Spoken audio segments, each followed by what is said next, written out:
Guys, it's Mike, and this is your September lick of the month as promised. I'm excited to show you this one.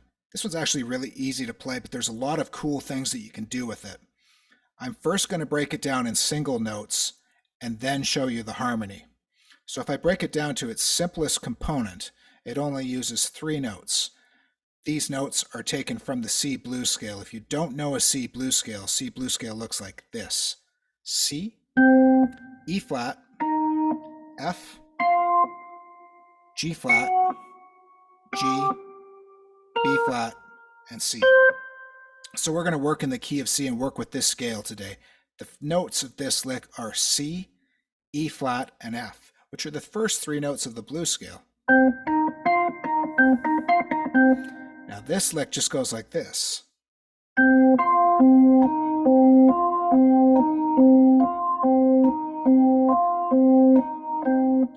Very, very simple, but it's all in the timing.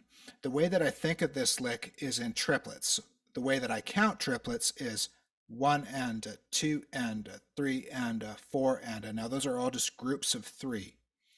1 and 2 and 3 and 4 and. So the whole trick with this lick is that it starts on the or the very last part of the triplet on beat 4. So it would go like this: 1 and 2 and 3 and 4 and 1 and 2 and 3 and 4 and that's the whole thing. So when you go 1 and 2 and 3 and 4 and 1 and 2 and 3 and 4 and that's it. If I was to put that with the bass line, it would look like this. I'll just play this blues bass line here.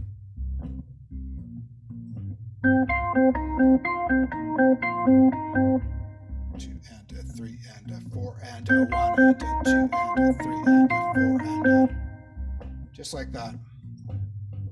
Of course, you can use any kind of bass line in your left hand. I could use another bass line that maybe sounds like this.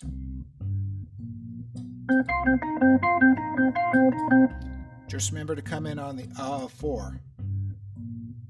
1 and 2 and 3 and 4 and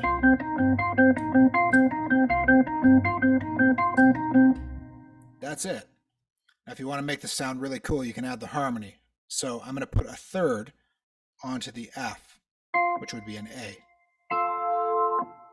And I'm going to put a third above E flat as well. So originally we had these notes, but on the F I'm going to put an A on top, and on the E flat I'm going to put a G on top. And I'm just going to leave the C all by itself.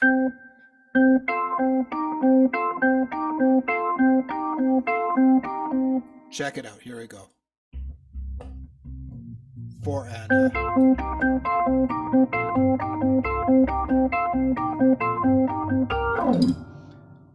Now when you get this one up to speed, it's a really ripping lick and it sounds really impressive. I love these kind of licks. I call them static licks because they kind of just stay in one spot and don't move. You're not going up and down the organ, so they're easy to play and they work really great in solos.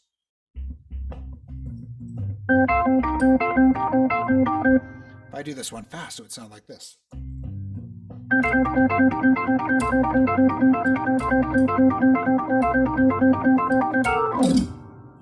Killer. I'm going to show you one more trick with this one, and it's how to turn it into a lick that actually does move down the organ. So I'm going to modify it slightly. I'm going to start up here, and I'm going to go like this: 1 and 2 and 3 and 4 and 1 and 2. But now I'm going to go to a B flat, a G, and then start here.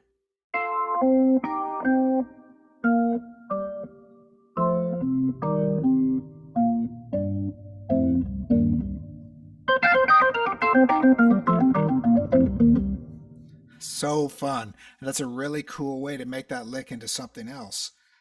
You can actually get spinning on the first lick that I showed you and then come out of it with this. So for instance,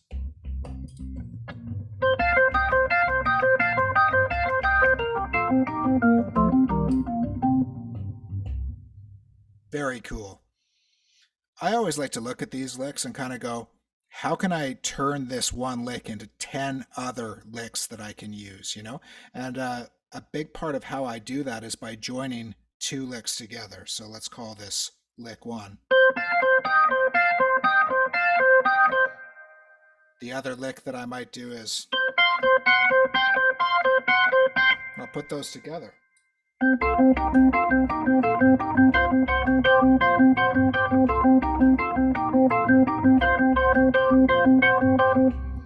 And boom, you've got another lick out of that. And there's, of course, I could sit here all day and show you other licks that you could make out of that, but that's the whole fun, is take a simple lick like that and then try to go somewhere else with it and turn it into your own thing. The moment that you take one lick that you learn from me or somebody else and you fuse it with something that you know, you've improvised, you've created something of your own. That's what it's all about. Anyways, I really hope you enjoyed that lick. Stay tuned for my October lick of the month. I do a lick of the month on YouTube and release it every month. And of course, if you want more material like this, you can also check out my online course if you want. It's www.universeofkeys.com. And again, if you like this content, please subscribe to my channel. Thanks so much, guys. Talk to you soon.